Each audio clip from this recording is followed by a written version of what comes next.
أعوذ بالله من الشيطان الرجيم بسم الله الرحمن الرحيم ألف لام ميم ذلك الكتاب لا ريب فيه هدى للمتقين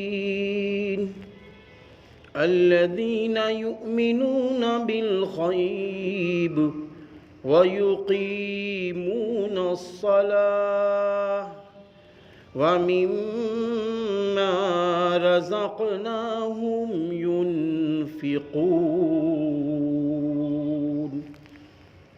صدق الله العظيم۔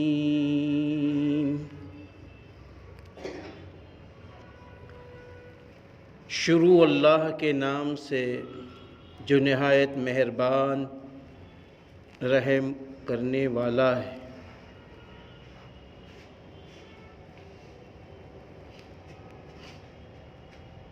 یہ وہ کتاب ہے جس میں کوئی شک کی گنجائش نہیں،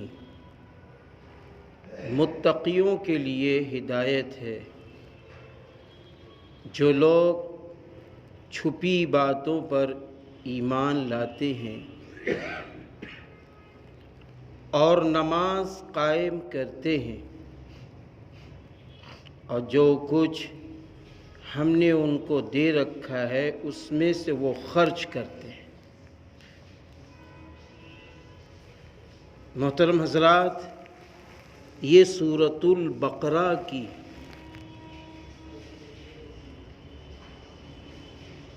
تین آیتیں تلاوت کی گئی ہیں۔ کلام اللہ میں ترتیب کے اعتبار سے یہ دوسری سورہ ہے، اور کلام اللہ میں سورتوں میں سب سے بڑی سورہ سورۃ البقرہ ہے۔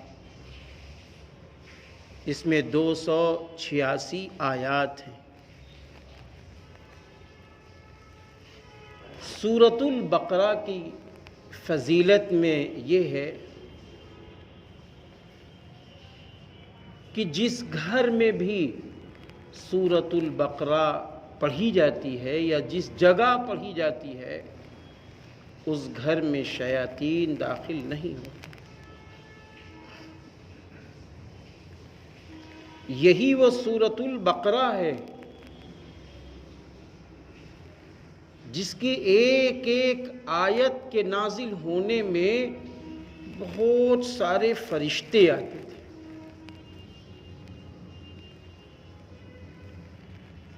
یہی وہ سورۃ البقرہ ہے جس میں 10 آیتیں ایسی ہیں کہ حضرت محمد عربی صلی اللہ علیہ وسلم کا ارشاد گرامی ہے کہ 10 آیتیں ایسی ہیں کہ جو شخص رات میں پڑھ لے تو اس کے گھر میں شیاطین اور جنات اور ساتھ ہی ساتھ بیماریاں، پریشانیاں، رنج و غم دور ہو جاتے ہیں اس رات میں۔ وہ 10 آیتیں کون کون سی ہیں؟ وہ 10 آیتیں شروع کی 4 آیتیں، یعنی الف لام میم سے مفلحون تک۔ پھر اس کے بعد آیت الکرسی، آیت الکرسی کی بعد کی 2 آیتیں، یہ 3 آیات۔ پھر اس کے بعد آخر کی یعنی سورہ کے آخر کی 3 آیتیں۔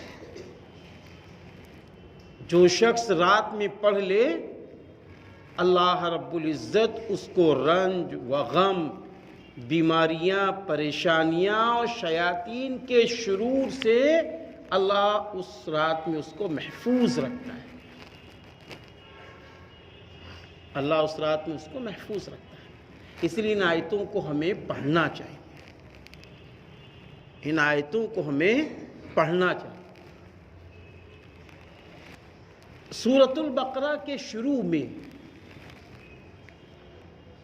الف لام میم لکھا ہوا ہے. ایسے ہی اور بھی بہت ساری سورتیں ہیں جس کے شروع میں یاسین، الف لام را، حامیم، طٰہٰ، اس طریقے کی بہت ساری آیتیں ہیں. آپ دیکھیں گے کہ ترجمہ کا جو قرآن کریم ہے اس کے نیچے ترجمہ ساری آیتوں کا تو لکھا ہوتا ہے، لیکن ان حروف کا ترجمہ نہیں لکھا ہوتا. ان کو حروف مقطعات کہتے ہیں، ان کو حروف مقطعات کہتے ہیں. اب یہ ترجمہ کیوں نہیں لکھا ہوتا؟ ایک سوال ہے.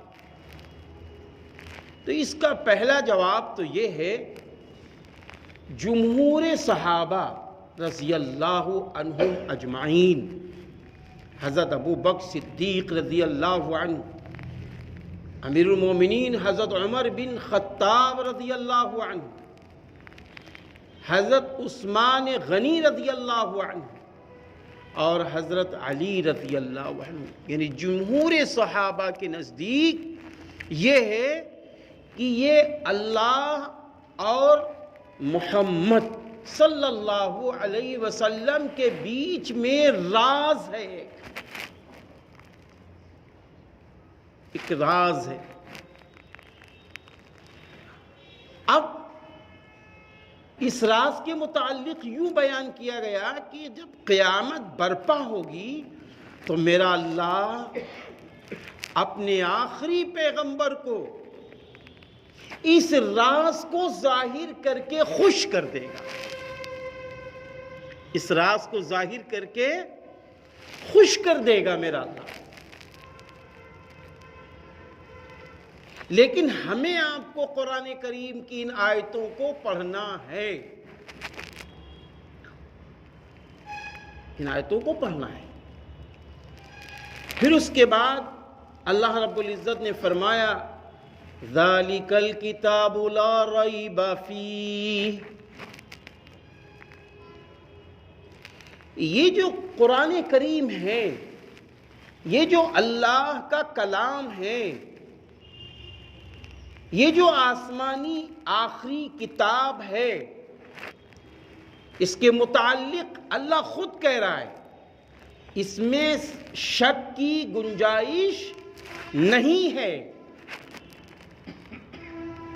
یعنی جیسا اللہ نے حضرت جبریل علیہ السلام کو کلام دیا، سیم اسی طرح کما حقہ حق ادا کرتے ہوئے حضرت جبریل علیہ السلام نے آخری پیغمبر حضرت محمد عربی صلی اللہ علیہ وسلم تک پہنچا دیا. یعنی اللہ کا کلام نازل ہو گیا. کوئی شک کی گنجائش کرے، اسی لیے اللہ نے فرما دیا شک کی گنجائش تو ہے ہی نہیں. یہ وہ آسمانی کتاب ہے کہ یہ اس وقت نازل ہوئی اور اس علاقے میں نازل ہوئی جس علاقے میں لوگ اس سے پہلے عربی زبان، یعنی اس وقت کی جاہلیت کی جو زبان تھی وہ بولتے تھے. اور جب اس کلام اللہ کی آیتوں کا نزول ہوا، قرآن پاک کا نزول ہوا، تو معاذ اللہ لوگوں نے یہ کہنا شروع کر دیا یہ تو عبداللہ کے بیٹے خود بخود سنانے لگے ہیں. تو اللہ نے فرمایا ہرگز نہیں، ایسا مت کہو، یہ میرا کلام ہے، اس کو میں نازل کر رہا ہوں جیسی جیسی ضرورت پڑ رہی ہے. قرآن تو 23 سال کم و بیش وقت میں اللہ نے نازل کیا، لیکن جیسی جیسی آیتوں کی ضرورت پڑتی گئی ویسی ویسی آیتیں اللہ نازل کرتا گیا، آیتوں کو اللہ نازل کرتا گیا. اس لیے اللہ فرما رہا اگر تمہیں شک ہے کوئی معاذ اللہ کہے کہ مجھے شک ہے تو قرآن نے آگے دعویٰ کیا ہے وَإِن كُنتُم فِي رَيْبٍ مِّمَّا نَزَّلْنَا عَلَىٰ عَبْدِنَا فَأْتُوا بِسُورَةٍ مِّن مِّثْلِهِ، اگر تم کو شک ہے جو کلام ہم نے اپنے بندے محمد صلی اللہ علیہ وسلم پر نازل کیا ہے، اگر اس کلام میں تمہیں شک ہے تو فَأْتُوا بِسُورَةٍ مِّن مِّثْلِهِ،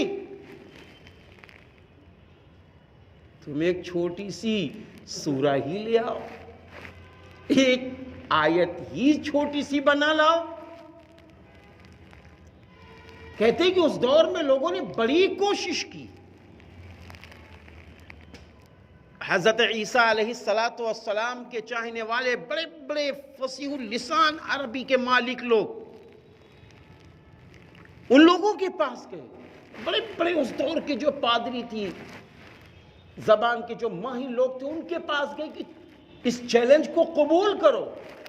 ان لوگوں نے کہا بھائی ایسا ہے کہ ہمارے بیوی بچے ہیں، اس میں لمبا سمے لگے گا، 6 ماہ لگ سکتے ہیں، سال لگ سکتا ہے، ہماری روزی روٹی کا مسئلہ۔ ان لوگوں نے کہا ہم روزی روٹی کا انتظام کر دیں گے، بس آپ ایسا کیجئے کہ جلدی سے چیلنج قبول کر لیجئے اور دعویٰ پیش کر دیجئے کہ ہاں ہم قرآن جیسی ایک آیت لا سکتے ہیں۔ انہوں نے کہا ٹھیک ہے بھائی۔ بہت شاندار کاغذ خرید کے دیے گئے، اس دور کا قلم دیا گیا، اب وہ بندہ ایک ایک آیت کو قرآن کو سامنے رکھتا اور لکھنے کی کوشش کرتا، پھر کاغذ پھاڑتا، پھر لکھنے کی کوشش کرتا، پھر کاغذ پھاڑتا، یہاں تک جب 6 ماہ گزر گئے تو لوگوں نے سوچا اب تو اس نے کچھ قرآن تو لکھ ہی دیا ہوگا، چلو یار چلتے ہیں تاکہ عبداللہ کے بیٹے کو دلیل کے طور پر کہہ سکے دیکھو یہ ہم نے تیار کیا۔ لوگ گئے تو دیکھا بہت ڈھیر کاغذوں کا ہے اور پھٹے پڑے ہوئے۔ کیا ہوا بھیا یہ کاغذ کا ہے پھٹے ہوئے؟ تو کہنے لگے ارے یار آپ لوگ یہ سوچ رہے ہوں گے قرآن پاک کی ہم نے بہت ساری صورتیں لکھ دی ہوں گی، ارے ابھی ایک چھوٹی سی آیت بھی نہیں لکھ سکے ہیں، جہاں لکھنے کی کوشش کرتے ہیں اور اس پر وہ اتر ہی نہیں رہا ہے۔ یہ ایسا اللہ کا کلام ہے، یہ ایسا اللہ کا کلام ہے، یہ ایسا اللہ کا کلام۔ اسی لیے فرمایا گیا نہ قرآن کریم میں ایک حرف گھٹانے کی گنجائش ہے قیامت تک، نہ ایک حرف بڑھانے کی گنجائش ہے، نہ زبر کو زیر نہ پیش کو زبر کرنے کی گنجائش ہے۔ اور یہاں تک میرے بھائیوں جس لہجے میں قرآن کریم پڑھا جاتا ہے، جہاں پر کیا جائے کوئی باریک کر دے تو اس کی بھی گنجائش ہے۔ یہ ایسا کلام ہے، یہ اللہ کا کلام ہے، یہ اللہ کا کلام ہے۔ اللہ تعالیٰ نے قیامت تک کے لیے یہ وعدہ کیا ہے اِنَّا نَحْنُ نَزَّلْنَا الذِّكْرَ وَإِنَّا لَهُ لَحَافِظُونَ، یقیناً ہم نے ہی قرآن کریم کو ذکر یعنی اللہ کی کتاب یہ قرآن ہم نے نازل کیا ہے، ہم ہی اس کی حفاظت کرنے والے، اللہ کا یہ فرمان ہے۔ اس لیے میرے بھائیوں اللہ نے صاف فرما دیا ہے کہ بندوں یہ جو قرآن تمہارے پاس ہے اس میں تم شک نہ کرنا، ذرہ برابر شک کی گنجائش نہیں ہے۔ آگے اللہ تعالیٰ نے ایک بہت بڑی بات فرما دی، ہدی للمتقین، یہ متقیوں کے لیے ہدایت ہے، اللہ سے ڈرنے والوں کے لیے ہدایت ہے، یہ قرآن ان کے لیے نافع ہے جو اللہ سے ڈریں گے۔ اب مسئلہ یہ ہے ڈر کیسا؟ ایک سوال ہے یار، جیسے ہم کسی سے ڈرتے ہیں ہاں کہ فلاں آدمی طاقتور ہے ڈرو وہ نہ مارے گا، فلاں آدمی زبردست بدمزاج ہے ڈرو وہ نہ عزت لوٹ لے گا معاذ اللہ، توبہ توبہ۔ تو کیسے ڈرا جائے اللہ سے؟ اللہ کے محبوبوں نے یہ بات فرمائی ہے، ڈر ایسا رکھو جیسے تم کسی کی دکان پر کام کرتے ہو اور تم اس دکان پر ایمانداری سے کام کرتے ہو تو مالک تمہیں بہت چاہتا ہے۔ آپ نے دیکھا ہوگا جو ایماندار نوکر ہوتا ہے تو مالک اس کو کتنا زیادہ چاہتا ہے۔ ایک تو تنخواہ دیتا ہے ماہانہ، اور پلس اگر وہ بیمار پڑ جائے تو مالک اس کی بھی مدد کرتا ہے کہ نہیں کرتا؟ ارے بھائی بڑا یہ میرا ایماندار نوکر ہے، لوگوں سے کہتا ہے یہ دعا کرو ہمارا وہ نوکر ایماندار ہے، جب سے وہ بیمار پڑ گیا تو ہمارا مسئلہ کچھ حل نہیں ہو رہا ہے۔ یہاں تک اس کی بیٹی یا بیٹے کا نکاح ہو تو مالک اس میں بھی مدد کر دیتا ہے۔ اب ایسا نوکر جس کی مالک اس طرح مدد کر رہا ہو تو سوچو نوکر اپنے مالک کو کتنا چاہتا ہوگا۔ اب ہوا یہ کہ ایک دن اس نے چھٹی لے لی، وہ گھر کے سامنے کھڑا تھا۔ اب اس کا جو دکاندار جو مالک ہے وہ مالک ایک دن اس طرف سے گزرا، مالک نکلا، جیسے ہی مالک نکلا تو نکلتے ہی اس نوکر نے اپنے مالک کو نہیں دیکھا۔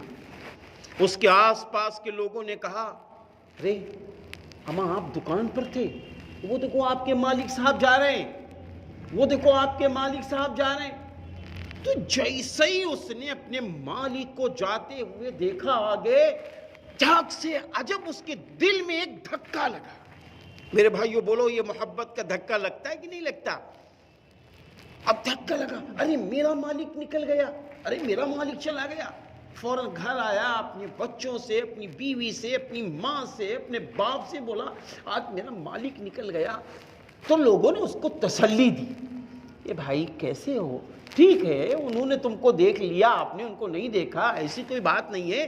تو پھر وہ نوکر کہتا اماں تمہیں معلوم ہے، میرے بھائیو ہوتا ہی نہیں ہوتا، ہمیں تمہیں معلوم ہے میرے مالک میرا کتنا ہمدرد ہے، کتنا بڑا میرا مسیحا ہے۔ اما وہ نوکری کا پیسہ بھی وقت پہ دیتا ہے اور ساتھ میں بیمار پڑوں تو اس کی بھی رقم دیتا ہے، میرے بچوں کا نکاح ہو اس پہ بھی مدد کرتا ہے، میرا مالک اتنا ہمدرد ہے۔ اب بتائیے اگر مالک ناراض ہو گیا تو کیا ہوگا؟ تو میرے بھائیوں جب تک وہ نوکر صبح اپنے مالک سے مل نہیں لیتا، جب تک اپنے مالک سے مل نہیں لیتا تب تک وہ خوش نہیں ہوتا ہے۔ میرے بھائیو ہے ایسا کہ نہیں ہے؟ مجھے اچھی طرح یاد ہے کہ میں اپنا ہی واقعہ سناتا ہوں کہ ڈالی گنج میں کھڑا تھا حضرت مولانا سید محمد حمزہ حسنی ندوی صاحب رحمۃ اللہ علیہ، گاڑی سے جا رہے ہیں۔ اچانک کیا ہوا، جب گاڑی آگے بڑھی تو میں نے دیکھا ارے مولانا ہے۔ تو اب ہم یہ سوچ رہے ہیں یار ہم ڈالی گنج میں کھڑے ہیں کام سے، کہیں حضرت نے دیکھا ہو، پتہ نہیں کیا کیا سوچا ہو۔ تو دل میں ایک عجب خیالات پیدا ہو گئے۔ جب صبح ہم رپورٹ لے کر گئے اور جب مسکرا کے وہ بولے تب سکون ملا، کیونکہ جب مالک اور نوکر کے بیچ میں محبتیں پیدا ہو جاتی ہیں تو پھر یہی سب کچھ ہوتا ہے۔ تو فرمایا کہ جس طرح ایک نوکر ڈر رہا ہے، اس کا ڈر کس بنیاد پر ہے؟ ڈر یہ ہے مالک اگر ناراض ہو گیا، مالک اگر ناراض ہو گیا تو میرے سارے فتوحات کے دروازے بند ہو جائیں گے۔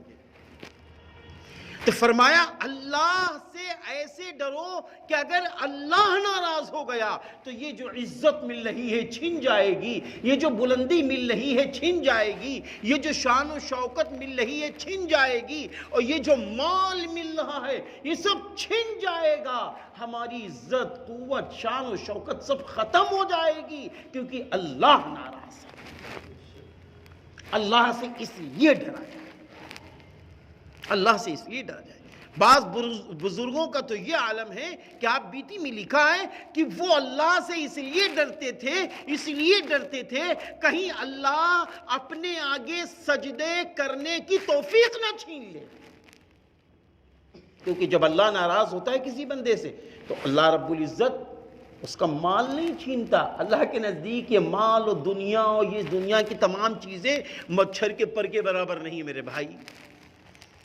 اللہ یہ سب کچھ نہیں چھینتا. اللہ کیا چھینتا ہے معلوم ہے؟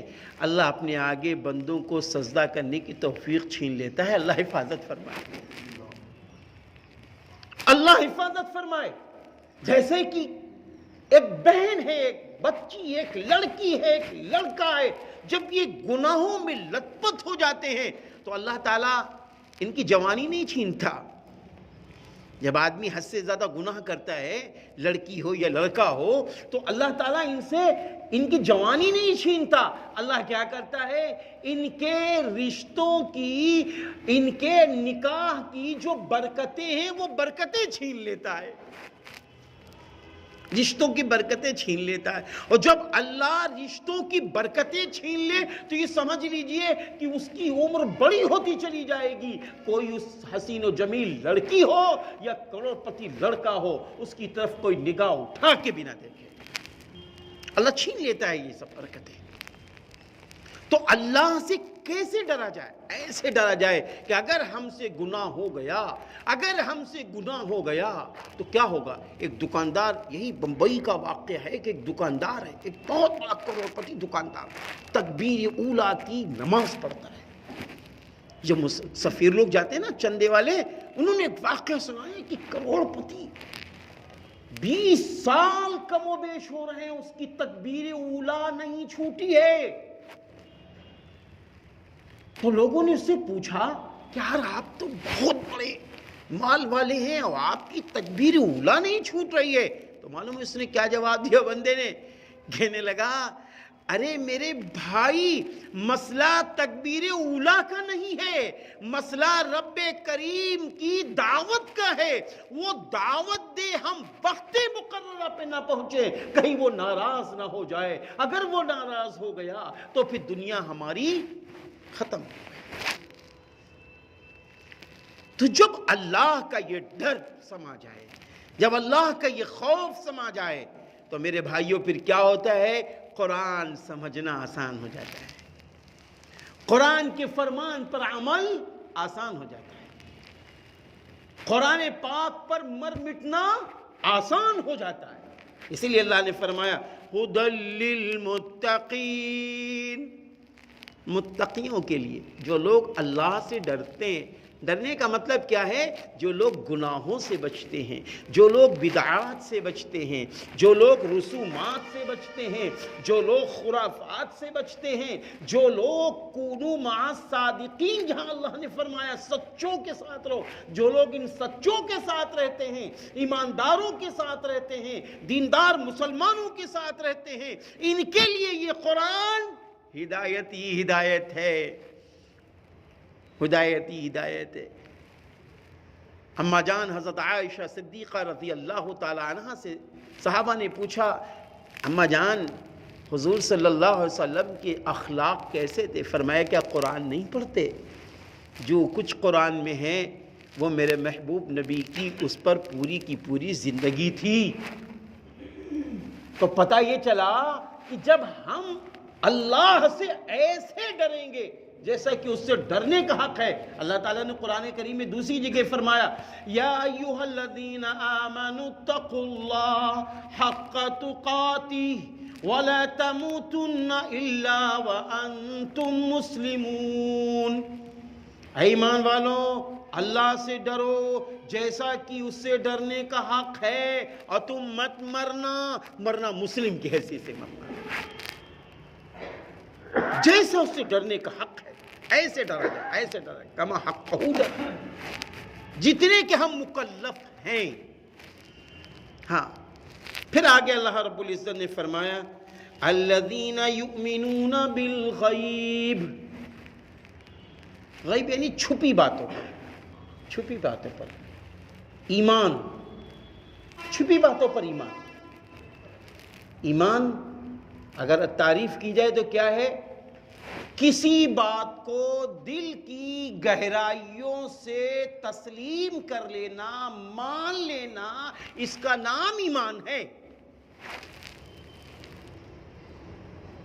دیکھ کے نہیں، دیکھ کے نہیں. جیسے ایک شخص نے کہا یہ گرین ہے، یہ سفید ہے، یہ پیلا کلر ہے، اب دیکھ کے مشاہدہ کر کے مان لینا یہ ایمان نہیں ہے.